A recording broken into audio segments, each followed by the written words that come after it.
नमस्कार, मैं डॉक्टर गीतिका त्रय आयुर्वेदा से। आज हम एक ऐसे टॉपिक पर बात करेंगे जिस पर बात करना कोई चाहता नहीं है, और अगर इस बारे में डिस्कशन किया भी जाए तो इतने सारे ओपिनियंस होते हैं कि समझ में नहीं आता कि करना क्या है। तो आप सोच रहे होंगे ये कौन सा टॉपिक है। जी हाँ, ये टॉपिक है आयुर्वेदा ऑप्ट करें या एलोपैथी ऑप्ट करें। तो इस टॉपिक पर आज हम डिस्कस करेंगे कि किस डिजीज में और किस सिचुएशन में आपको क्या ऑप्शन लेना चाहिए। और बहुत सारी आजकल बीमारियां हो रही हैं जिसमें liver failure, kidney failure, heart की प्रॉब्लम्स, और अगर मैं गायनिक डिसऑर्डर्स की बात करूं तो उसमें पीसीओडी, पीसीओएस, फाइब्रॉइड्स या फिर इनफर्टिलिटी आजकल बहुत ही ज़्यादा बढ़ती जा रही है। और मेल्स में भी स्पर्म काउंट लो होना और उनकी मोर्टेलिटी लो होना, ये बहुत सारी प्रॉब्लम्स हैं।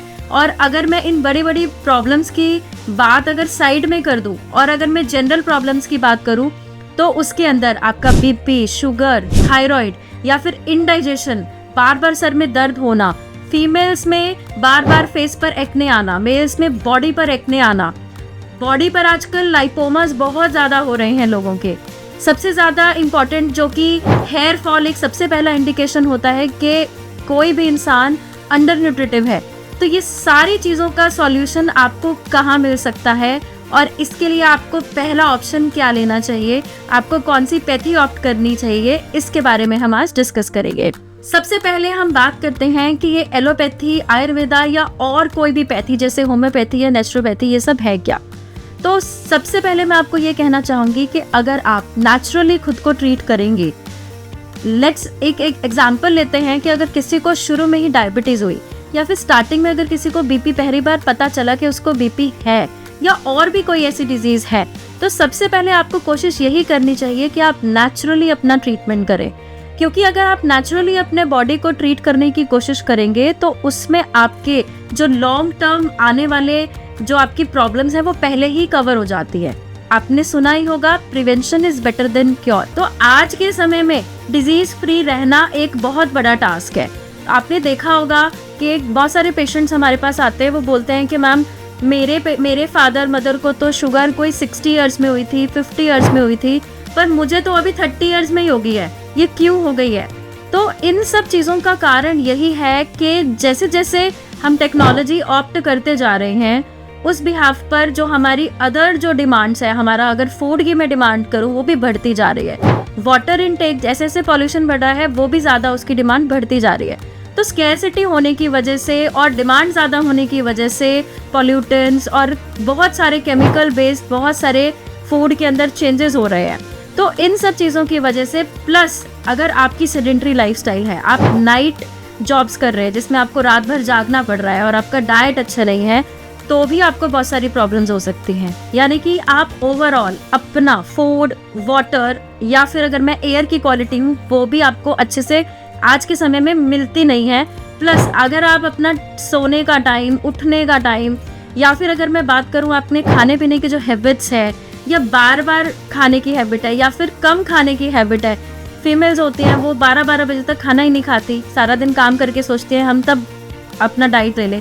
तो ये बहुत सारे रीजंस हैं जिसकी वजह से आपको आजकल हेल्थ प्रॉब्लम्स आती हैं। तो बड़े इजीली आप नेचुरल तरीके से इसको क्योर कर सकते हो, क्योंकि 10 में से 5 पेशेंट तो बड़े इजीली नेचुरली ठीक होने वाले होते हैं। बट होता क्या है कि हम लोग इन सारी डिजीजेस पे इतना ज़्यादा डर जाते हैं, क्योंकि हमें देखने मिलता है कि भाई थोड़े, अगर हम नॉर्मल अपने ऑफिस में बात कर रहे हैं तो पता चलता है कलीग को कोई कैंसर निकल गया, पता चलता है कलीग में कोई किडनी फेलर हो गया, हमें पता चल जाता है कि भाई अरे ये तो था, ये तो रहा ही नहीं, क्यों इसे कल हार्ट अटैक हो गया। तो इससे हम डर जाते हैं। तो हमें लगता है कि अगर हमें बीपी है, शुगर है या छोटी छोटी बीमारियां हैं तो उसके लिए तुरंत हमें किसी स्पेशलिस्ट को दिखाना चाहिए। और उस चक्कर में होता क्या है, ऑब्वियसली आप किसी एलोपैथी डॉक्टर के पास जाओगे, वो आपको स्टार्टिंग में प्रिकॉशंस बहुत ज़्यादा नहीं गाइड करते, वो आपको कोई ना कोई केमिकल बेस्ड ट्रीटमेंट ज़रूर देते हैं। क्यों? क्योंकि आप उनके पास आए हो दवाई लेने के लिए, तो वह दवाई तो आपको देंगे ही। तो उससे होता क्या है, आप एक बार अपने डिजीज़ को सप्रेस कर देते हो और उसके बाद वो बार बार, अगर मैं कहती हूँ अगर 2-4-6 महीने भी नहीं आई पर उसके बाद दोबारा आई, फिर आप वही टैबलेट या मेडिसिन लेने की कोशिश करते हो। और कभी कभी तो आप बिना डॉक्टर के प्रिस्क्रिप्शन पे भी शुरू कर देते हो कि अच्छा मुझे ये पहले हुई थी, मैं यही वाली गोली खा लेती हूँ तो मुझे अभी आराम आ जाएगा। तो ये सारी चीज़ें नहीं करनी होती। तो अगर हम आज के टॉपिक की बात करें तो उसमें आयुर्वेद ऑप्ट करना है या एलोपैथी ऑप्ट करना है, ये डिपेंड करता है आपकी सिवियरिटी, आपको कितना ज़्यादा डैमेज हुआ है बॉडी में। तो इसके लिए आपको सबसे पहले जो मैं कहूँगी कि आपको एक आयुर्वेदिक फिजिशियन से या फिर होम्योपैथिक फिजिशियन से एक जनरल कंसल्टेशन करनी चाहिए और उसके बाद अपनी बेसिक इन्वेस्टिगेशंस करवानी चाहिए और उस इन्वेस्टिगेशंस के बिहाफ पे आपकी सिवियरिटी डिसाइड होगी और उस सिवियरिटी के अकॉर्डिंगली आपको डिसाइड करना होता है कि मुझे आयुर्वेद ऑप्ट करना है या एलोपैथी ऑप्ट करना है। और इसमें भी आयुर्वेदा तरीके से भी अगर मैं बात करूँ तो 50-60% केसेस नेचुरली ठीक हो जाते हैं। 2-4-6 महीने की मेडिसिन चलती हैं और उसके बाद बंद करके आपको नॉर्मल लाइफस्टाइल पे डाल दिया जाता है। और सबसे इम्पोर्टेंट बात, आपका जो लाइफस्टाइल है, आपका पूरा लाइफस्टाइल नोट करके और उसके अकॉर्डिंगली थोड़ी थोड़ी मॉडिफिकेशन की जाती है। अगर आप फूड कैसा ले रहे हो उसमें मॉडिफिकेशन, वाटर किस तरीका का ले रहे हो उसमें मॉडिफिकेशन, या फिर आप एयर ब्रीद इन कितना कर पा रहे हो या किसी पॉल्यूटेंट एरिया में तो नहीं रह रहे हो, उसकी गाइडेंस आपको दी जाती है कि आपके अकॉर्डिंगली उसको कैसे चेंज किया जाए। प्लस फूड हैबिट्स, डेफिनेटली हर कोई अपने अकॉर्डिंगली आज के टाइम में बहुत ज़्यादा हेल्थ कॉन्शियस होता है और आजकल यूट्यूब फेसबुक पे बहुत सारी वीडियोज़ आती हैं और उसको देख करके सभी लोग उसको फॉलो करने की कोशिश करते हैं। तो मेरे पास एक पेशेंट आया, वो बोला है कि मैम मैं तो 5 लीटर पानी पीता हूँ और उसको कहता है मैम मुझे फिर भी यूटीआई हो जाता है और फिर भी मुझे पेट में भारीपन रहता है, वेट बढ़ता जा रहा है। तो इस कंडीशन में मैंने उसको एक ही बात कही कि आपका जो वाटर इनटेक है वो आपकी बॉडी के अकॉर्डिंग होना चाहिए, जितना प्यास लग रहा है उसके अकॉर्डिंग होना चाहिए। आप ज़बरदस्ती एक यूट्यूब फेसबुक पे देख के कि हाँ मुझे बहुत सारा पानी पीना चाहिए तो आप इतना इतना पानी पी लेते हो, डेफिनेटली ओवरफ्लूइड होना भी हमारे बॉडी में एक नुकसान करता है। तो चाहे वो खाने की हैबिट्स हो, फूड की हैबिट्स हो, सोने की हैबिट्स हो, उठने की हैबिट हो, या जो भी आप कर रहे हो वो आप अगर देखो, अगर एक नॉर्मल हेल्दी इंसान है उसको कोई प्रॉब्लम नहीं है, बट अगर बीमार हो चुके हो तो तुरंत अपना ये लाइफस्टाइल चेंजेस आपके अकॉर्डिंगली क्या कस्टमाइज होना चाहिए वो ज़रूर करवा लें। ये आपको सिर्फ और सिर्फ एक नेचुरोपैथी ही दे सकती है। क्यों? क्योंकि अगर मैं आयुर्वेद की बात करूं तो आयुर्वेद के हर एक अध्याय के अंदर सबसे पहले जो इम्पोर्टेंस दी है वो आपके आहार विहार को दी है और आपके लाइफस्टाइल को दी है, जिसके अंदर आपका खाने पीने का तरीका और लाइफस्टाइल चेंज करते हो और हर एक इंसान की प्रकृति के अकॉर्डिंग अगर हम इसमें चेंजेस करते हैं तो आपको ड्रास्टिकली इम्प्रूवमेंट आती है, जो कि आप बिना किसी पैसा खर्च किए आप डॉक्टर से जनरल कंसल्टेशन में भी आप ये ले सकते हो। तो इससे भी बहुत लोग ठीक हो जाते हैं। और अगर आपको कोई मेडिसिन रिक्वायर्ड भी है तो आई थिंक आपको नेचुरल हर्बल ट्रीटमेंट्स की तरफ ज़्यादा जाना चाहिए ताकि लाइफस्टाइल चेंजेस प्लस आपकी हेल्थ इम्प्रूव हो सके। और अगर हम एलोपैथी की बात करें तो एलोपैथी में भी आपको तब जाना चाहिए जब आपको बहुत सिवियरिटी हो, बहुत अर्जेंसी हो या किसी भी तरह का इमरजेंसी कंडीशन हो। फ्यूचरिस्टिक अगर हम बात करें तो अगर आप एक बार डिपेंडेंट होते भी हो तो उसको भी धीरे धीरे टेपर डाउन करके आपको नेचुरली खुद को ट्रीट करने के लिए ज़्यादा फोकस करना चाहिए। तो आज हम इसी बारे में बात करेंगे और आज हम अपने बहुत सारे पेशेंट से भी बात करेंगे जो कि हमारे साथ कंसल्ट करेंगे ऑनलाइन। तो अगर आपके भी किसी भी तरह की अगर आपको कोई क्वेरी है, कोई क्वेश्चन है तो आप इसी सेशन के अंदर आप मेरे से पूछ सकते हैं। हमारे साथ एक अभी कॉलर जुड़े हैं। नमस्कार मैम। नमस्कार जी, अपना नाम बताइए। मैम मेरा नाम सफी है। हाँ जी, मैं बिहार से बोल रहा हूँ। हाँ जी, अपनी प्रॉब्लम पूछिए। मैम मुझे ना लीवर की तकलीफ आ रही है। ओके। मतलब लीवर की तकलीफ जैसे होता है ना कि गैस बनने लगती है। हाँ जी। एसिडिटी या कब्ज भी रहता है हमको। तो ये तकलीफ आ रही है हमको। अच्छा, तो आपने कोई अपने टेस्ट करवाए हैं अभी तक? हाँ मैडम, 3 महीने पहले कराया था तो उसमें डॉक्टर ने बताया कि लीवर है फैटी वाला। अच्छा, और ब्लड टेस्ट करवाए हैं कोई आपने? हाँ वही अल्ट्रासाउंड भी करवाया था, ब्लड टेस्ट भी, तो उसमें डॉक्टर ने बताया कि फैटी लीवर है। अच्छा, इसके अलावा और क्या समस्या है आपको? और जैसे कि गैस होती है, एसिडिटी ज्यादा हो जाता है, कब्ज रहती है, लगभग समझ लीजिए हर 2 दिन पर 3 दिन पर कब्ज रहती है। अच्छा, तो इसके लिए आपने अभी किसी डॉक्टर को दिखाया है? हाँ यहीं पे मेरे एरिया में ही डॉक्टर हैं, उनको दिखाया था। तो दवाई तो मैंने लगभग ले तो रहा हूँ मैं, लेकिन उतना असर नहीं होता है। थोड़ा तो असर होता होगा। जी थोड़ा बहुत ही होता है, तो आपको जड़ से ठीक करना है। अभी देख रहा था लाइव में आपका, जी। मैंने कहा कि एक बार पूछ लूं आपसे भी कि इलाज अच्छा, कोई है तो आप इलाज किससे करवा रहे हैं? कोई अंग्रेजी डॉक्टर है या फिर कोई हाँ, अंग्रेजी डॉक्टर हैं। अच्छा, तो जो आप मेडिसिन ले रहे हो उससे आपको थोड़ा बहुत रिलीफ है उससे? जी थोड़ा बहुत है, हो गया कि तो इतना उन्होंने दिन। कुछ खाने पीने का परहेज कुछ बताया था आपको? नहीं, वो तो कहते हैं कि जो मन करे वो खाओ, परहेज तो नहीं बताया था। अच्छा, और कितने समय में ठीक होगे ऐसा ऐसा बताया था? नहीं, ऐसा तो नहीं बताया उन्होंने कितना समय लगेगा, कितना टाइम लगेगा। अच्छा, ठीक है। तो आपने यहाँ कॉल किया, अभी जो मैंने आपको बातें बताई आपने सुनी, वो जो अभी मैंने अभी थोड़ी देर पहले हाँ जी, बताई? हाँ जी मैडम, तभी मैंने वो देख रहा था ना, तभी मैंने फोन किया है ओके कि ओके ओके फाइन। देखो, सबसे पहले तो मैं आपको समझाऊं और आपके थ्रू जो हमारे साथ पेशेंट जुड़े हुए हैं उनको भी मैं ये चीज़ बताना चाहूँगी कि अगर किसी भी इंसान को फैटी लीवर है तो दैट मीन्स कि वो फैटी लीवर अभी तुरंत नहीं आया है। लीवर हमारा इतना स्ट्रॉन्ग ग्लैंड है जो कि बहुत सारे फंक्शंस परफॉर्म करता है, और अगर उसमें प्रॉब्लम आती है तो दैट मीन्स कि बाकी सारे फंक्शन भी डिस्टर्ब होने वाले हैं। पर लीवर को ही खराब होने में कोई ऐसा टाइम नहीं लगता कि वो अभी से ही है। क्या ऐसा हुआ है कि आपको बचपन से या फिर 10 साल 15 साल से ही आपको कॉन्स्टिपेशन जैसा थोड़ा थोड़ा हो रहा होगा? नहीं, 10-15 बचपन से तो नहीं था, मतलब हाँ 20-25 साल से होना स्टार्ट हो गया था कि कभी कभी हो जाता था ऐसे। अभी आपकी एज कितनी है? मेरी एज अभी 45 साल है। 45 साल है, ठीक है ठीक है फाइन। तो देखो, अगर आपको 45 ईयर्स की एज है और 20-25 साल से आपको थोड़ा बहुत कॉन्स्टिपेशन ऑन ऑफ हो ही रहा है, तो दैट मीन्स है कि बहुत बड़ा रीज़न है कि आप जो भी खाते हो वो अच्छे से डाइजेस्ट नहीं होता, और इसकी वजह से आपको धीरे धीरे धीरे करके कभी ऑन ऑफ कॉन्स्टिपेशन होते अभी आपको रेगुलर प्रॉब्लम हो रही है। और अभी 3 साल से तो मैम वो गैस वाला प्रॉब्लम ज्यादा होने लगा था, तो इसलिए मैंने अभी करवाया था। अभी देखो ना, अगर हमारे शरीर में कचरा बहुत समय से पड़ा रहे तो गैस तो बनेगा ही ना, तो इसी वजह से प्रॉब्लम हो रही है। और ये बढ़ बढ़ के आज के टाइम में अभी आपको फैटी लीवर स्टार्ट हो गया है, क्योंकि अगर लीवर फंक्शन अच्छे से नहीं हो पाए तो हमारे बॉडी में जो फैट मेटाबॉलिज्म है वो, यानी कि जो आपके चर्बी है उसके जो पचने की जो प्रक्रिया है वो कम हो जाती है, तो वो धीरे धीरे करके लीवर पे जमना शुरू हो जाता है और बॉडी के बाकी हिस्सों पे भी जमता है, और धीरे धीरे करके आपका जो लीवर का काम करने की जो कैपेबिलिटी है, यानी कि जो उसकी क्षमता है, वो धीरे धीरे करके कम हो जाती है।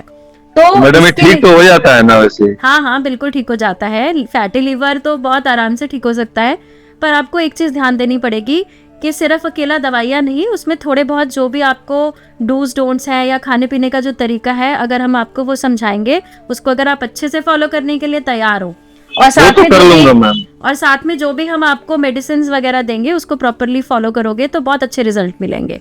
ठीक है? ठीक है, ठीक है। तो इसके लिए आपको अपनी रिपोर्ट्स और अपना जो भी ब्लड रिपोर्ट्स वगैरह आपने हमारे व्हाट्सएप नंबर पे शेयर कर देनी है, जो कि नीचे आपको दिख ही रहा होगा, और उसके ऊपर हमारे डॉक्टर आपसे कंसल्ट करेंगे आपके रिपोर्ट्स लेकर के, और अकॉर्डिंगली आपको बताएंगे। ये डेफिनेटली बहुत अच्छा इसका रिजल्ट आता है, और अगर आप नेचुरली इसको क्योर करेंगे तो it will take like 3-4-5 months तक आपको ये धीरे धीरे करके इम्प्रूव होना शुरू हो जाएगा। और अगर आपके कोई और ब्लड टेस्ट भी हमें रिक्वायर्ड होंगे तो वो भी हम टाइम टू टाइम करवाते रहेंगे। हाँ, मैं बिहार से बात कर रहा हूँ, तो मैं कैसे दवाई मिलेगी मुझे? बिहार के लिए आपको कुछ नहीं करना, आप डॉक्टर से बात करेंगे, वो आपको सारी डिटेल्स आपको गाइड कर देंगे, आपको बता देंगे, आपका एड्रेस ले लेंगे, अपना एड्रेस बताना है, वेरीफाई हो जाएगा, और उसके बाद आपको हम भेज देंगे। आपको कुछ नहीं करना है, आपको बस कनेक्ट करना है। यहाँ से आपको हमारे यहाँ से जो एग्जीक्यूटिव है वो कॉल करेंगे, आपके रिपोर्ट्स मंगवाएंगे, और उसके बाद हमारे डॉक्टर आपके साथ कनेक्ट करेंगे, और डॉक्टर आपको ऑन कॉल वीडियो कॉल के ऊपर आपको सब समझा देंगे, और अकॉर्डिंगली आपकी डाइट चार्ट वगैरह आपके लाइफस्टाइल के अकॉर्डिंग कस्टमाइज होकर के आपको आएगी, और उसको आपने स्पेशली फॉलो करना है। पर आज आपने कॉल किया है तो मैं आपको छोटी सी एक टिप देती हूँ, आपने शाम के 6 बजे तक लास्ट खाना खा लेना है। ठीक है? अब 6 बजे से लेट नहीं करना है, और आप अगर लेट सो रहे हो, अगर आप 10-11 बजे के बाद सो रहे हो तो कोशिश करना है 10 बजे से पहले ही सो जाना है। ठीक है? और सुबह भी आपको कोशिश करना है 6-7 बजे उठ के हल्का फुल्का प्राणायाम, योगा, ये सब करना है, और आपका जो फर्स्ट मील है वो 9 बजे तक हो जाना चाहिए। यानी कि आपको जो खाना खाना है 9 बजे से लेके 6 बजे के बीच में खाना है, ठीक है। और गर्म पानी आपको सिप सिप करके दिन में 2 से 3 बार जरूर पीना है, ताकि आपका जो एक्स्ट्रा फैट है वो धीरे धीरे करके डिसॉल्व करके आपके बॉडी से निकलेगा। और जो भी मेडिसिन वगैरह हम आपको साथ में देंगे उससे आपको बहुत अच्छे रिजल्ट्स आएंगे। तो हम कोशिश करेंगे 1 से 2 महीने के बाद आपके जो भी रिपोर्ट्स गड़बड़ हैं फिर से हम रिपीट कराएंगे और हम चेंजेस देखेंगे कि उसमें क्या चेंज आया, और उसके अकॉर्डिंगली हम आपका ट्रीटमेंट आगे कंप्लीट करके और फिर आपको एक नॉर्मल हेल्दी लाइफस्टाइल और डाइट पर डाल देंगे, और फिर लाइफ टाइम इसको फॉलो कर सकते हो और आने वाली डिजीज से भी आप बच सकते हो। जी मैम, मुझे वही टेंशन है कि ठीक हो जाए, क्योंकि लीवर का हमने सुना है कि लीवर खराब हो जाता है तो दिक्कत आती है बड़ी। आप ड्रिंक तो नहीं करते? नहीं, ड्रिंक नहीं करता मैं। ठीक है, अगर आप ऐसी कोई ड्रिंक, स्मोकिंग या तंबाकू का इंटेक ले रहे हो तो उसको टोटली बंद कर देना आप। नहीं, मैं वो सब तो कुछ नहीं करता। मैंने तो सुना था कि जो दारू पीते हैं वो बीमार, उसका लीवर खराब हो जाता है, इसलिए मैं तो डर के मारे वो तो करता भी नहीं था। अभी आपको गलती लग रही है कि शायद मैं कर लेता तो अच्छा रहता है ऐसा? नहीं मैम, नहीं। चलो ठीक है, अभी जैसे ऐसा आपको बताएंगे वैसा वैसा आपको फॉलो करना है, आप ठीक हो सकते हो। ठीक है मैम, फोन कर लो। ओके, थैंक यू, धन्यवाद। तो ये हमारे साथ पेशेंट थे जिनको फैटी लिवर था, और इसी तरीके से हमारा जो प्रोसेस रहता है वो यही रहता है, या फिर किसी भी डॉक्टर के पास अगर आप दिखाते हो तो प्रोसेस यही होना चाहिए कि पेशेंट की आपने डिटेल्स लेने के बाद उसकी इन्वेस्टिगेशन बेसिक अगर उनके पास है या फिर आपको कुछ करवाने की ज़रूरत है उसको आप करवाइए। उसके अकॉर्डिंगली आपका ट्रीटमेंट धीरे धीरे किया जाता है और आपके अकॉर्डिंग कस्टमाइज डाइट आपको मिलती है, उसको फॉलो करना होता है और फिर रिपीट टेस्ट कराते हैं, फिर उसमें इम्प्रूवमेंट चेक करते हैं। और जैसे ही आपके टेस्ट बिल्कुल क्लीन आते हैं तो धीरे धीरे करके आपकी मेडिसिन जो आप आयुर्वेदिक या कोई होम्योपैथिक या कोई भी ऐसी हर्बल मेडिसिन ले रहे हो उसको धीरे धीरे कम करके नॉर्मल लाइफस्टाइल पे डाल के आपको फ्यूचर के लिए हेल्दी लाइफ जीने के लिए प्रमोट किया जाता है। हमारे साथ एक और कॉलर जुड़े हैं अभी। हेलो। नमस्ते मैम। नमस्ते जी, क्या नाम है आपका? मैम मेरा नाम अरुण है। अरुण, हाँ जी अरुण जी, अपनी एज बताइए। मैम मेरी एज है 26 साल। 26 साल, हाँ जी अरुण जी बताइए क्या प्रॉब्लम है आपको? मैम मुझे ना एलर्जी की दिक्कत रहती है, मतलब जैसे मैं सुबह सुबह उठता हूँ तो बहुत ज्यादा छींके वगैरह आती है, नाक में से पानी वगैरह आना, आंखों में से पानी वगैरह आना, मैं सो भी नहीं पाता प्रॉपर। अच्छा, तो आपने अभी तक ट्रीटमेंट तो लिया होगा इसका? हाँ जी, मैं गया था डॉक्टर पे, उन्होंने मोंटेर एलसी वगैरह दी थी मुझे। तो वही कितने टाइम से खा रहे हो आप ये? मैम मुझे लगभग 2 साल हो गए। 2 साल से? उससे पहले कभी प्रॉब्लम नहीं थी? नहीं मैम। क्या बताया डॉक्टर ने आपको, प्रॉब्लम क्या है? मैम उन्होंने बस टेस्ट वगैरह कराए थे, उसके बाद कहते कि ये वगैरह चीजें मत खाना, बैंगन वगैरह मुझे मना करा है, साथ में मुझे कहा है कि ये दवाई लेते रहो मोंटेर एलसी, ठीक होते रहोगे। मतलब जब मैं खाता हूँ वो ठीक रहता हूँ, बाद में फिर वही दिक्कतें आनी शुरू हो जाती है। ओके, तो अभी आपका कॉल करने का इस सेशन में क्या मोटिव है? मैम मुझे इसे ना ठीक करना है एक्चुअली, अब बहुत टाइम हो गया, इसको अब कैसे ठीक करूं मेरे को वो नहीं समझ आ रहा। तो आयुर्वेदा में मुझे थोड़ा बहुत स्कोप दिखता है, जैसे आप की मैंने वीडियोस वगैरह देखी इंस्टा पे, फेसबुक पे, तो मैंने वो टिप्स फॉलो करी थी, उससे मुझे काफी रिलीफ भी था। तो आपने कनेक्ट क्यों नहीं किया? कनेक्ट कर लेना था आपने। मैम बस मेरे को ये है ना कि ऑनलाइन है, ऑनलाइन में आपको पता ही आजकल क्या होता है। ओके तो थोड़ा कोई बात नहीं। तो सबसे पहले तो हम आपके जो बेसिक टेस्ट्स हैं आप शेयर कर देना नंबर पर, नीचे नंबर दिया हुआ है उस पर आप शेयर करना। तो उसको देखने के बाद हमारे डॉक्टर्स आपके साथ कनेक्ट करेंगे और अकॉर्डिंगली अगर हमें कोई और टेस्ट भी कराने होंगे तो हम वो भी करवाएंगे। देखो आपको एलर्जी की प्रॉब्लम है और बार बार नाक बहना, तो ये कहीं ना कहीं सीजनल एलर्जी भी हो सकती है। आपको कहीं ऐसा तो नहीं होता सर्दियों में? आप कहाँ से, किस लोकेशन से बात कर रहे हैं? मैम मैं हरियाणा से बात कर रहा हूँ, पानीपत। ओके, अब देखो सर्दियां आ गई है हरियाणा में, है ना? हाँ जी, हाँ जी। तो आप ये देखो अगर सर्दियां बढ़ेंगी तो क्या आपको ऐसा लगता है कि सीजन चेंज से आपको ज्यादा दिक्कत आती है? मैम अभी तो बहुत ज्यादा बढ़ चुकी है मेरी। गर्मियों में कैसा था? मैम स्टार्टिंग में थोड़ा हुआ, उसके बाद नॉर्मल हो गई थी, मतलब इतना ज्यादा प्रॉब्लम नहीं थी। ओके, तो जहाँ तक मेरा थोड़ा आइडिया है सीजन रिलेटेड आपको थोड़ा सा दिक्कत आ रही है और ये बहुत सारे लोगों को होता है। तो इसके लिए बेसिकली हम लोग कुछ एलर्जी टेस्ट करवाते हैं और एलर्जी टेस्ट में हम चेक करते हैं कि एलर्जी किस चीज़ की है, प्लस हम आपका करंटली क्या IgG IgM के क्या लेवल्स है उसके ऊपर काम करते हैं। प्लस अगर आपने कोई अपना नोज़ का कोई एक्सरे या फिर कोई अल्ट्रासाउंड कराया है तो वो भी हम देख लेंगे, क्योंकि उसमें हम चेक करते हैं कहीं कोई साइनसेस वगैरह में कोई इशू तो नहीं है। तो वो अगर आपके पास रिपोर्ट्स होंगी तो आप शेयर कर देना, अदरवाइज हम आपको रिकमेंड कर देंगे। तो उसके अकॉर्डिंगली हम एक मेन पहले कॉज निकालेंगे कि इसका प्रॉब्लम क्या है, और उस कॉज के बिहाफ के ऊपर फिर हम आपका ट्रीटमेंट शुरू करेंगे और कुछ आपके लाइफस्टाइल में चेंजेस करेंगे, कुछ आपके डाइट में चेंजेस करेंगे और उसको आपको फॉलो करना है। और हो सकता है अगर हमें डिटॉक्स की रिक्वायरमेंट होगी तो हमारे सेंटर से आप बिल्कुल पास हो, हरियाणा बिल्कुल पास है, तो आप आके अपना डिटॉक्स भी प्लान करा सकते हो। और अगर आप 5-6 डेज का अगर ये डिटॉक्स प्लान ले लेते हो उससे काफ़ी अच्छा आपको रिजल्ट भी आएगा। तो इसके लिए जो भी मेडिसिन वगैरह साथ में रिकमेंडेड होंगी वो कुछ टाइम लेकर के फिर हम उसे बंद कर देंगे। ठीक है। तो मैम कितना टाइम लग जाता है इसमें? बच्चा अभी देखो, इस डिजीज को क्योर करने के लिए पहले तो बेटा हमें डायग्नोसिस देखना है।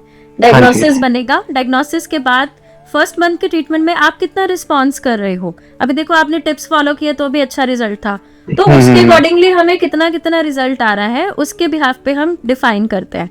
और जैसे आपकी एज कम है, आप 26 ईयर्स के हो सिर्फ, है ना, तो अगर हम ट्रीटमेंट शुरू करेंगे तो आपकी रिकवरी होने का चांसेस भी फास्ट होगा। ठीक है। तो अगर आपको मोंटेरेल कभी लेनी भी पड़ेगी ऑन ऑफ, जैसे मान लिया अगर आप एक बार अभी ठीक हो गए, फिर नेक्स्ट सीजन चेंज में आया और आपसे मेरी कनेक्शन नहीं हुआ या हमारे डॉक्टर से बात नहीं हो पाई, तो एक बार 1-2 दिन के लिए ले लेना। जैसे ही थोड़ा सिम्टम सबसाइड हुआ हमारे से कनेक्ट कर लेना, फिर हम आपको ट्रीट कर देंगे। बट एनी हाउ 2-3 सेटिंग्स के बाद मुझे लगता है आपको काफी अच्छा रिलीफ आना मिलता है। ठीक है। तो नीचे दिए गए जो भी नंबर्स हैं आप इसके ऊपर कनेक्ट करके अपनी रिपोर्ट शेयर करो ताकि हम आपको बता सके। जी मैम, थैंक यू। जैसे कि आप देख सकते हैं कि इस पेशेंट को एलर्जी की प्रॉब्लम है। इसी तरीके से बहुत सारे लोगों को फूड एलर्जी होती है, या फिर अगर मैं बात करूं ब्रेथलेसनेस की प्रॉब्लम आती है, पॉलन एलर्जी होती है। और बहुत सारे पेशेंट तो ऐसे कहते हैं कि मैम बचपन से तो हमें थी नहीं, ये अभी आई है। तो अभी आने का क्या रीज़न है वो डिपेंड करेगा आपकी कंप्लीट हिस्ट्री पे, क्या आपने कोई लोकेशन तो नहीं चेंज करी, या आपके आसपास का क्या सिनेरियो है, क्या वहाँ पे आपका जो एयर का इंडेक्स है वो तो नहीं चेंज हुआ है, या फिर आपके आसपास अगर मैं बात करूँ कोई वाटर चेंजिंग तो नहीं हुई है। तो उसके अकॉर्डिंगली हम आपको गाइडेंस देते हैं और अकॉर्डिंगली आप अगर उसको फॉलो करते हो तो आपको बहुत अच्छे रिजल्ट्स मिलते हैं। चलिए बात करते हैं हमारे नए कॉलर के साथ। Hello hello. हेलो, अपना नाम बताइए। मेरा नाम मैम आदित्य है। आदित्य, हाँ जी आदित्य जी, आपकी एज बताइए, अपनी प्रॉब्लम बताइए और किस लोकेशन से है वो भी बताइए। मैम मैं इधर लुधियाना से बात कर रहा हूँ। लुधियाना से, हाँ जी बताइए। मैंने अपनी मम्मी के बारे में पूछना है मुझे। हाँ जी। उनकी एज है 59 के आसपास है। ओके। ठीक है। तो मैम आपका कुछ लाइव पहले भी देखा है हमने, आपने टिप्स वगैरह दे रखे हैं यूट्यूब वगैरह पे, फेसबुक पे, हाँ जी शॉर्ट्स वगैरह रील्स, तो उसमें काफी हेल्प हुई वैसे। पर मुझे मैम एक चीज पूछनी थी, उनके ना एक्चुअली जॉइंट में पेन रहता है काफी। तो मैम उसके रिगार्डिंग कुछ है आप बता सकते? जॉइंट पेन के लिए मैंने अपना एक टिप दिया था जिसमें हम एक तरह का लड्डू मैंने बनाने के लिए बोला था, उसका लिंक मैं आपको शेयर करवा दूंगी, तो उसको आप फॉलो कीजिए। और इसके अलावा मुझे बताओ कि आपने अपने मदर के कोई टेस्ट करवाए हैं, कोई एक्सरे करवाया है या फिर आपने कैल्शियम का कोई टेस्ट कराया है? हाँ, कैल्शियम का टेस्ट कराया था मैम, तो उसमें थोड़ा ऊपर नीचे थी। ओके। तो ये था। ठीक है। और क्या प्रॉब्लम क्या रहती है उनको? वो मैम सीढ़ी चढ़ने में थोड़ी दिक्कत रहती है उन्हें। नॉर्मल चल लेते हैं? नॉर्मल यूएस में पर ज्यादा, जैसे कीर्तन वगैरह में जाते हैं तो फिर आके फिर थक जाते हैं वो। अच्छा, और सांस की दिक्कत तो नहीं रहती उन्हें कोई? नहीं मैम, वो तो नहीं है। कोई बीपी, शुगर, थायराइड की कोई गोली खाते हो वो? डायबिटीज की चल रही है मैम उनकी। ओके। और शुगर उनकी कंट्रोल रहती है? हाँ, कभी कभी ऊपर नीचे हो जाती है, आपको पता ही है, कभी मीठा खा लिया, कुछ खा लिया। ओके, तो रहता ही है। ठीक है। और मुझे ये बताइए कि इसके अलावा कोई उनको इंडाइजेशन या फिर अगर मैं कॉन्स्टिपेशन की बात करूँ तो कॉन्स्टिपेशन वगैरह तो नहीं रहती? नहीं वो ठीक है, बस वही है चलने में थोड़ी दिक्कत, फिर वही रात को फिर तेल, आपका एक शायद ऑयल भी है, वही मंगवाया था हमने, जॉइंट पेन का एक ऑयल था, वो उससे काफी फर्क है, पर थोड़ा रहता ही है ना। ओके ओके जी, ठीक है। तो आपको कुछ लाइफस्टाइल चेंजेस बताए थे जब आपने कनेक्ट किया था?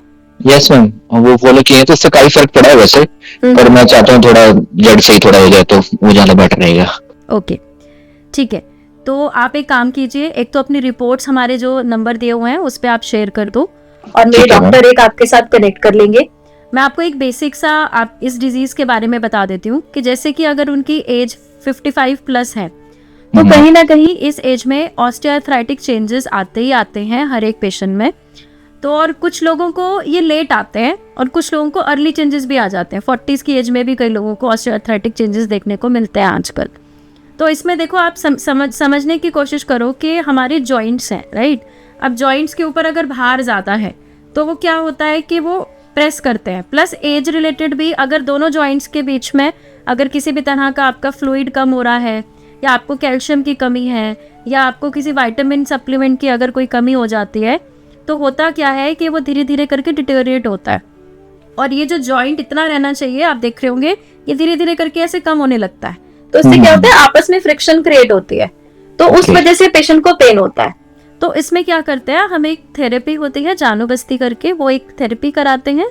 प्लस अगर पेशेंट का वेट, आपकी मम्मी का वेट कितना है? वेट मैम उनका आई थिंक 70 के अराउंड होगा। 70। और हाइट कितनी है? हाइट उनकी 5'3" के अराउंड है। ओके, अब देखो 5'3" के ऊपर अगर मैं वेट की बात करूं तो उनका 55-60 के बीच में वेट होना चाहिए। अभी है 70 kgs, तो खुद सोचो भार ऊपर पड़ रहा है ना। तो अगर आपके दोनों जॉइंट्स के बीच में प्रेशर भी ज़्यादा रहेगा तो भी पेन होगा। तो अगर उनका थोड़ा सा वेट लूज हो जाए 5-10 किलो, प्लस आप डिप्स ऑलरेडी फॉलो कर रहे हो, डाइट आप फॉलो कर रहे हो, तो इनको और अच्छा इंप्रूवमेंट आ जाएगा। अब हम बात करते हैं कि वापस से फ्लूइड बनेगा कि नहीं बनेगा। देखो जितना फ्लूइड अभी कम हो गया है उसको वापस रिकवर करना तो बड़ा मुश्किल होता है। अगर कोई ऐसे बोले तो आपको उस पर बिल्कुल भी ट्रस्ट नहीं करना है, क्योंकि वो बहुत टफ है कि वो वापस से फ्लूइड वापस से बने। साइनोवियल फ्लूइड बोलते हैं उसको।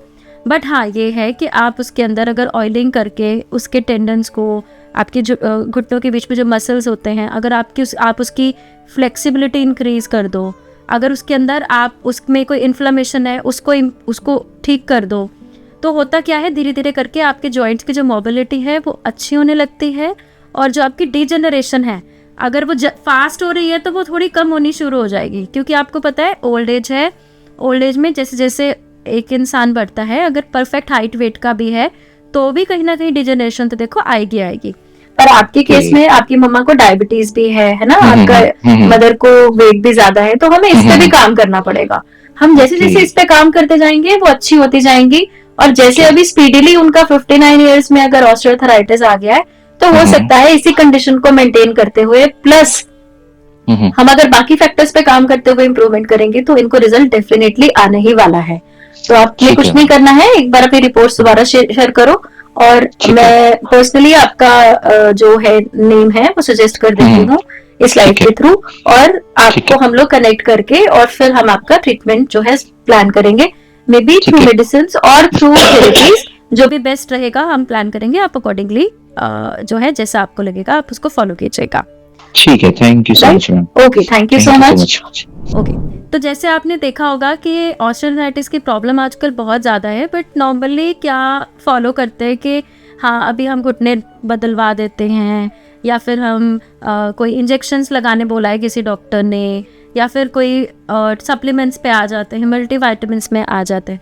तो होता क्या है, लोगों को कुछ टाइम तो रिलीफ आता है, उसके बाद वो कहते हैं नहीं हमें कुछ भी रिलीफ नहीं आ रहा, और फिर वो क्या करते हैं, कुछ पेन किलर्स पे डिपेंडेंट हो जाते हैं कुछ लोग। पर आज के लोग काफ़ी ज़्यादा मतलब अपने आप को ध्यान रखते हैं, तो वो पेन किलर ज़्यादा नहीं लेते। तो कहीं ना कहीं थोड़ा बहुत ऑयल वगैरह किसी आयुर्वेदिक शॉप से लेते हैं और लगाते हैं, उससे उनको रिलीफ आता है। ऐसा लोग अभी कर रहे हैं। बट मेरा सजेशन यही होगा कि इस डिजीज़ को एक अगर ठीक तरीके से देख के अगर हम ट्रीट करें तो हमें बड़े अच्छे रिजल्ट मिलते हैं। अब देखो ना, हमारे बॉडी में कुछ भी बन रहा है तो कब कैसे बन रहा है, वो हम कुछ भी खाते हैं अच्छे से डाइजेस्ट होगा तो वो एब्जॉर्ब भी अच्छे से होगा। अगर अच्छे से एब्जॉर्ब होगा तो बॉडी में न्यूट्रिशन अच्छा मिलेगा, तो ऑटोमेटिकली आपके सारे ऑर्गन्स, वेसल्स, एवरीथिंग वो सब कुछ हेल्दी रहेगा। बट हेल्दी नहीं अगर ये है आपका तो तभी आपको डिजीज़ आएंगी। तो इसी तरीके से आपको ये चीज़ों पे फैक्टर्स ना करते हुए जो भी डिजीज़ है उसके क्या क्या और उसको एग्रेवेट कर रही है डिजीज़ को, उस पर काम करते हुए नेचुरली इसको ट्रीट करोगे तो आपको रिजल्ट डेफिनेटली मिलेंगे। हमारे साथ अभी एक और कॉलर जुड़े हैं, चलिए उनसे बात करते हैं। Hello, good morning ma'am. Good morning जी, अपना नाम, एज और कहाँ से आप बोल रही हैं बताइए। मैं जीरकपुर से बात कर रही हूँ, शिबाना नाम है मेरा। ओके, एज मेरी 20 है। एज है 20। हाँ जी, आप अपने बारे में पूछना हाँ जी हाँ जी। नहीं, मैं अपनी मम्मा के बारे में पूछना चाहती हूँ। हाँ जी पूछिए। मेरी मम्मी की एज 40 है। मेरी मम्मा को ना पित्त की थैली में स्टोन हो रखा है और डॉक्टर ने ऑपरेशन के लिए लिखा हुआ है। ओके ठीक है, तो मुझे ये बताओ कि उनको स्टोन कब डिटेक्ट हुआ? Last month. तो उसमें स्टोन एक सिंगल स्टोन है या मल्टीपल स्टोन है? 2-3 है, मल्टीपल है, मतलब कि उसमें कोई सूजन तो नहीं बताई? गॉल ब्लैडर में कोई सूजन तो नहीं बताई डॉक्टर्स ने? सूजन नहीं बताई है, बट वो कहते हैं कि इसका ऑपरेशन होगा सीधा। हाँ जी, आपकी मदर का वेट कितना है? मम्मा का वेट मेरी 60 के आसपास होगा। और हाइट कितनी है? 5'1" ओके, तो इसमें कोई एसिडिटी या फिर कुछ ऐसा तो नहीं बताती कि पेट में दर्द बताती हो?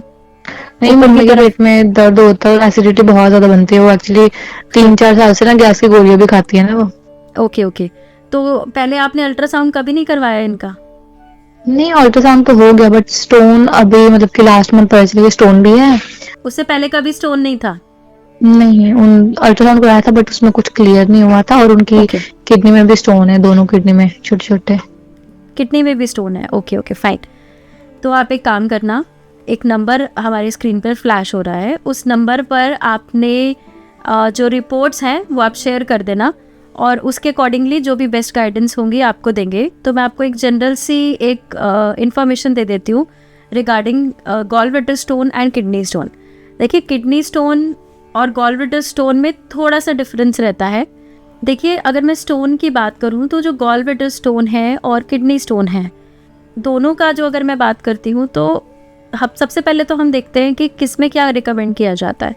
गॉल ब्लैडर स्टोन में तो डॉक्टर के पास अगर आप जाओगे तो वो इमीडिएटली बोल देंगे कि इसको आप रिमूव करवा लो।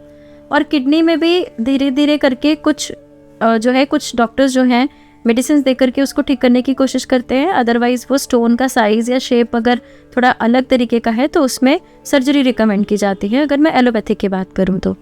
बट आयुर्वेद में अगर हम बात करते हैं तो जैसे कि आपने मुझे क्वेरी किया, तो मैं आपको एक चीज़ समझाऊंगी कि गॉल ब्लैडर स्टोन पहले हमें देखना रहेगा कि गॉल ब्लैडर स्टोन में कहीं हमारे पास करंटली कोई ऑब्स्ट्रक्शन तो नहीं है, या फिर फ्यूचर में ऑब्स्ट्रक्शन होने के कोई चांसेस तो नहीं हो रहे, या आपकी गॉल ब्लैडर में किसी भी तरह की कोई सूजन तो नहीं हो रही, या आपके जो भी सिम्टम्स हैं वो ज़्यादा सीवियरिटी की तरफ तो नहीं है। ये हमें फोकस करना पड़ता है। तो जितने भी जैसे आपने सिम्टम्स बताए, इसमें ऐसा कोई सीवियरिटी जैसा कुछ नहीं है, बट हाँ, गैस एसिडिटी अगर है तो उसके लिए आपको ट्रीटमेंट कराना चाहिए। तो हमारा एक प्रोसीजर होता है, हम 3 मंथ्स के लिए बॉडी का एक डिटॉक्स करते हैं, प्लस जो सिम्टम है उसको हम रिकवर कराते हैं, और उसके बाद हम लोग गॉल ब्लैडर फ्लशिंग कराते हैं। तो 3 मंथ्स में जितना स्टोन निकल सकता है, या लिवर में भी जो स्टोन्स हैं वो भी जितने निकल सकते हैं वो निकल जाते हैं। तो उससे होता क्या है कि आपको कुछ ना कुछ इम्प्रूवमेंट आनी शुरू हो जाती है। कुछ पेशेंट्स में ऐसा होता है कि बिल्कुल ही गॉल ब्लैडर कंप्लीट एम्प्टी हो जाता है, और कुछ पेशेंट्स में थोड़ा थोड़ा स्टोन रह जाता है, जिसको हम धीरे धीरे करके लॉन्ग टर्म ट्रीटमेंट में करते हैं। बट होता क्या है कि पेशेंट ये क्वेरी करता है कि मैम अगर ऐसा ही है तो हम सर्जरी क्यों नहीं करा लेते। देखिए, सर्जरी कराना इज़ नॉट एन ऑप्शन। आपको हर एक चीज़ नेचुरली ही ट्रीट करनी चाहिए ताकि आप धीरे धीरे फ्लश आउट करके करें। सर्जरी उसी कंडीशन में करानी चाहिए अगर आपके पास कोई ऑब्स्ट्रक्शन का केस है, या फिर आपके गॉल ब्लैडर में भी काफ़ी ज़्यादा इन्फ्लेमेशन है, या फिर वो कहीं ना कहीं हमें कोई कैंसर की साइड जाता दिख रहा है। तो इसके लिए अगर आप अल्ट्रासाउंड कराएंगे, जैसे आप अगर हमारी रिपोर्ट भेजते हो, तो उसमें हम देख के बताएंगे कि इसको किस तरीके से ट्रीट करना है। तो operation directly gall bladder stone के लिए कराना की जो पॉसिबिलिटी है वो बहुत कम % की होती है। बाकी टाइम में आप नेचुरली भी इसको ठीक कर सकते हो। तो इसके लिए आपको मुझे रिपोर्ट शेयर करना पड़ेगा। दूसरा आपने बताया किडनी स्टोन। किडनी स्टोन का भी अकॉर्डिंगली हम साइज देखेंगे या उसकी शेप देखेंगे, और वो किस पोल में पड़ी, आपके किडनी के कौन से पोल में पड़ी है, ऊपर पड़ी है, मिडल में है, या लोअर साइड में है। तो उसके अकॉर्डिंगली फिर हम लोग अलग अलग तरह की मेडिसिन या डाययूरेटिक्स, हम इस तरह की चीज़ें आयुर्वेदा में भी देते हैं, और उससे हम पथरी को धीरे धीरे तोड़ के निकालने की कोशिश करते हैं। तो उसमें भी अगर सर्जरी रिकमेंडेबल किसी कंडीशन में है तो वही हम आपको गाइड करेंगे कि आपको सर्जरी करा लेनी चाहिए। अगर उसमें रिकमेंडेशन नहीं है, जिसमें सिर्फ 5-10% केसेस होते हैं जिसमें सर्जरी करा लेनी चाहिए, बाकी केसेस में हम नेचुरली उसको निकाल लेते हैं। तो इन सब चीज़ों के लिए होता क्या है कि धीरे धीरे करके जब स्टोन पिघल के निकलने लगता है तो ऑटोमेटिकली सब ठीक हो जाता है। अब आप ये कहोगे कि मैडम अगर हम दवाइयों से अगर टाइम हमें लगेगा तो हम सर्जरी क्यों ना करा लें। देखो, सर्जरी कराने के अपने अच्छी चीज़ें भी हैं और नेगेटिव चीज़ें भी हैं।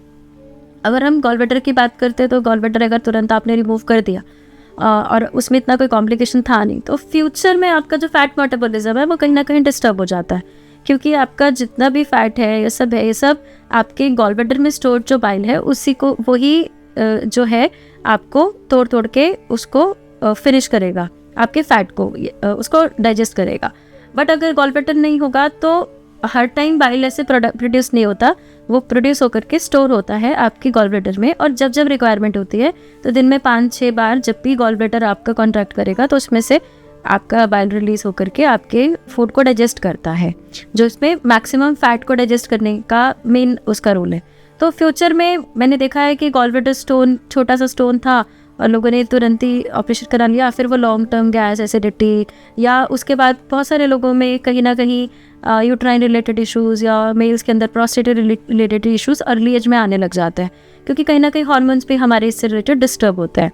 तो ये सारे हमें फ्यूचर में चेंजेस आने देखने मिलते हैं। सेम फॉर किडनीज ऑल्सो, अगर ऑपरेशन करा लोगे, किडनी देखो कितना सॉफ्ट टिश्यू है, उसको अगर आप इंजरी दोगे तो कहीं ना कहीं फ्यूचर में कोई कैंसर के चांसेस, या फिर अगर मैं बात करूँ स्टोन, तो देखो अगर आपने उसको जड़ से ख़त्म नहीं किया या उस पर काम नहीं किया तो होगा क्या, आपका स्टोन वापस बनेगा। तो आप कितनी बार एक ऑर्गन को आप पंचर करोगे, या फिर अगर आप तो ट्रिप से भी कराते हो तो उसमें भी किडनी को पथरी को तोड़ के निकाला जाता है, तो उससे भी कहीं ना कहीं किडनी इंजरी होने के चांसेस हैं और क्रिटिनिन लेवल्स बढ़ सकते हैं। तो बहुत सारे फैक्टर्स हैं सर्जरी के जो हमें बहुत सोच समझ के करना चाहिए। तो मैं रिकमेंड यही करूँगी कि आपको नेचुरल वे में जाना चाहिए, एंड इसके लिए नीचे दिए गए जो नंबर्स हैं बेटा, आप उसके ऊपर अपना रिपोर्ट शेयर कर दो और उसके अकॉर्डिंगली आप अपनी मदर से भी बात करा दो। अगर पॉसिबिलिटी है तो आप हमारे क्लिनिक पे लेके आओ और हम उनको सारा चीज़ें समझाएंगे, गाइड करेंगे, और उसके अकॉर्डिंगली फिर हम प्रोसीड कर सकते हैं। तो आप नीचे जो भी नंबर्स दिए हैं उस पर कॉल करके और बात कर लीजिएगा। इसके अलावा और कुछ पूछना, क्वेरी करना है आपको? और आपकी क्लिनिक कहाँ पे है? क्लिनिक का एड्रेस मैं आपको बता देती हूँ। हमारा ज़ीरकपुर में हमारा क्लिनिक है, नियर सिंहपुरा लाइट्स, जहाँ पर पे आप दिखा सकते हो, जहाँ पे हमारी थेरेपीज़, मेडिसिन और सब फैसिलिटीज़ वहाँ पे अवेलेबल है।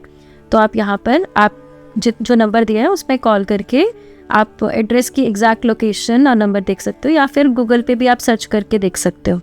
और इसके साथ ही आप अपना नंबर्स पे कॉल करके अगर आपको मिलना है डॉक्टर से तो नंबर से अपॉइंटमेंट लेकर के आप आके अपना कंसल्टेशन ले सकते हो। ओके। हाँ जी। और कोई क्वेरी आपको पूछना है? नहीं, बस अगर मम्मी को बात कर लेते फिर मम्मी बात कर लेंगे आप।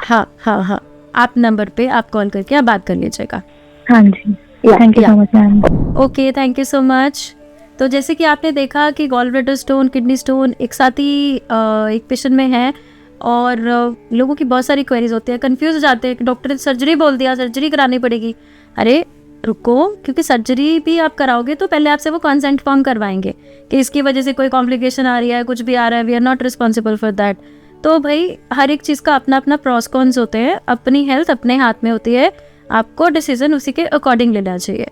तो ये सारी चीज़ों के लिए आप नीचे दिए गए नंबर्स पे कॉल कर सकते हैं किसी भी हेल्थ इशू के लिए। एटलीस्ट आपको हम गाइड ज़रूर कर देंगे कि आपको ये करना चाहिए या नहीं करना चाहिए, और उसके अकॉर्डिंगली आपको जो बेस्ट अपने लिए लगता है आप उसको फॉलो करें। जिसमें मैं जो आपको हेल्प कर सकती हूँ या हमारी टीम आपको हेल्प कर सकती है, वो हेल्प कर सकती है आयुर्वेदिक ट्रीटमेंट के लिए, कस्टमाइज्ड डाइट प्लान के लिए, और अगर कस्टमाइज आपका कोई लाइफस्टाइल चेंजेस भी करना है वो भी हम आपको करके देंगे। और अगर आप कोई बेसिक गाइडेंस लेना चाहते हैं तो उसके लिए भी आप हमें कॉल कर सकते हैं। अभी हम एक छोटा सा ब्रेक लेंगे और उसके बाद हम मिलते हैं हमारे नए कॉलर से। सेडेंटरी लाइफस्टाइल और air pollution, water pollution, soil pollution, इन सब की वजह से आपका खाना, आपका वाटर, आपके आसपास की हवा सब की सब टॉक्सिन से भरी हुई है, जिसकी वजह से ना चाहते हुए लोगों को आज लिवर प्रॉब्लम्स फेस करनी पड़ रही है। बहुत सारे लोग आके बोलते हैं कि हम अल्कोहल नहीं लेते फिर भी हमारा फैटी लिवर है, हम बहुत ही अच्छी हेल्दी लाइफ और डाइट स्टाइल को फॉलो करते हैं, इवन देन हमारा फैटी लिवर हो चुका है, और यहाँ तक ही नहीं हमें लिवर सिरोसिस तक हो चुका है। आप इस कंडीशन में आप क्या करते हैं? इस कंडीशन में आपको ना चाहते हुए केमिकल बेस्ड मेडिसिन का सहारा लेना पड़ता है, जिसके बहुत ही ज्यादा साइड इफेक्ट्स होते हैं। तो आप करें तो करें क्या? आपकी लीवर की प्रॉब्लम्स को ठीक करने के लिए सबसे पहले आपको अपने डाइजेशन पे वर्क करना होता है, अपने बॉडी को डिटॉक्स करना होता है, और लीवर के फंक्शन को एनहांस करने के लिए आयुर्वेद से बेहतर कुछ भी नहीं है। इसलिए आयुर्वेदिक हर्बल मेडिसिन आपकी फर्स्ट चॉइस होनी चाहिए। और साथ ही अगर आप भी किसी भी तरह के लिवर प्रॉब्लम से जूझ रहे हैं तो नीचे दिए गए नंबर्स पर अभी कॉल करें और हमारे डॉक्टर से कांटेक्ट करके अपना समाधान पाए। डेवलपमेंट के जमाने में धूल मिट्टी कंस्ट्रक्शन आपको हर रोज फेस करना पड़ता है, चाहे कोई स्कूल में है या कॉलेज में है या फिर अपने ऑफिस जा रहा है, सबको धूल मिट्टी आजकल फेस करनी पड़ती है। और ना चाहते हुए आपको एलर्जिक साइनसाइटिस, एस्थमा, ब्रोंकाइटिस, इन सब प्रॉब्लम्स को फेस करना पड़ता है, जिसके लिए बहुत सारे लोगों को डीकंजेस्टेंट्स, एंटीहिस्टामिन्स, कॉर्टिकोस्टेरॉइड नेजल स्प्रेज या फिर ल्यूकोट्रीन इनहिबिटर्स या इम्यूनोथेरेपीज का भी सहारा लेना पड़ता है। तो करें क्या? आप अपनी लोकेशन तो नहीं छोड़ सकते, काम करना तो नहीं छोड़ सकते, आप स्कूल जाना तो नहीं बंद कर सकते। इसके लिए आपके पास एक बेहतरीन सॉल्यूशन है, वो है आयुर्वेद। आप अपनी इम्यूनिटी को एनहांस करके, बढ़ा करके, आप आयुर्वेदिक पंचकर्मा के थ्रू अपना डिटॉक्सिफिकेशन करवा करके आप इन सारी समस्याओं से छुटकारा पा सकते हैं। तो अगर आपके आसपास के आप एनवायरनमेंट को बदल नहीं सकते तो इसको डिटॉक्स तो कर सकते हो। और जानकारी के लिए और हमारी मेडिसिन यूज करने के लिए नीचे दिए गए नंबर्स पर आप अभी कॉल